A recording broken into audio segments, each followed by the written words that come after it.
Alex Randon asks, what are the best practices for ranking businesses with multi-locations inside of local search? I've often been confused about this due to citations and not wanting mismatched information.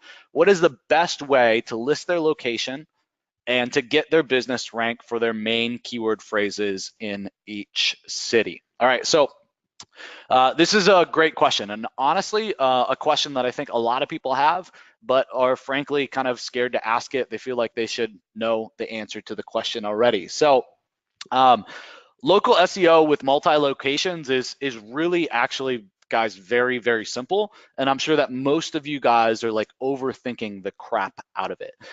If you know how to do local SEO with one website and get it ranked in local, going after multiple locations and multiple cities, right? And whether the company's in 5 cities or they're in 35 cities, the process really doesn't change a whole lot.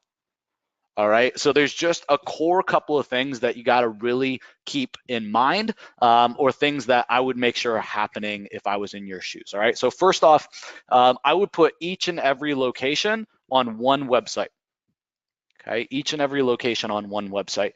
The only time or times that I wouldn't do that is if, let's say, each location is a franchise. Maybe then it's up for debate whether you want to put each location on a website.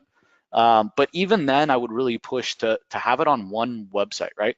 The only other reason that I wouldn't have each location, right, pointing back to one domain or to one website is if you're doing anything that could be considered gray hat or black hat, right? If you're doing anything that's considered gray hat or black hat, you would want to keep things separated so that you don't have all of your eggs in one basket, right? Because if you get hit with that one domain, right, across all those GMB listings, let's say there's 20 or 30 locations, it's going to be a lot of work standing everything back up and fixing the issues, all right?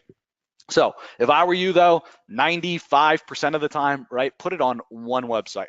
Next up, each city then, right, should have a corresponding page. And you either want to, put that on yourdomain.com or your clientsdomain.com/city, or put it on an individual subdomain. So you do city.yourdomain.com.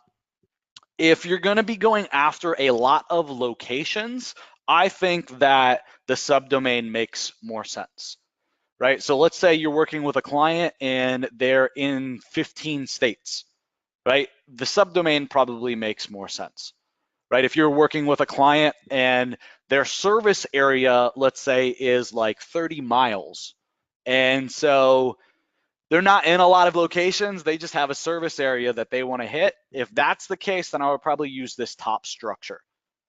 Okay, so those are kind of the two different use cases that we use.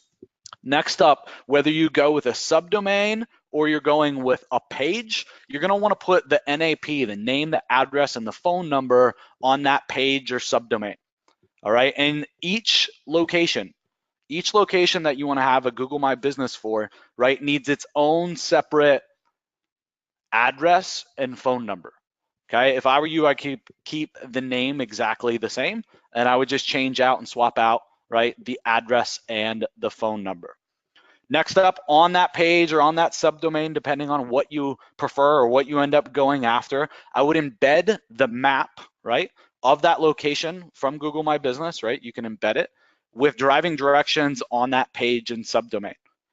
I would also link directly back to the GMB, to the Google My Business account from that page and subdomain as well. Okay, and these last things, guys, here, these are all things that are just like correlations, right? You're helping Google make sure that it doesn't trip and fall, right? You're telling Google and showing Google exactly what it wants to see.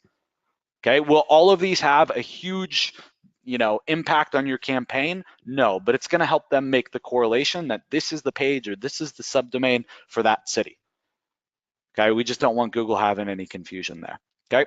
And then each location should have their own optimized GMB location, right, inside of your Google My Business account.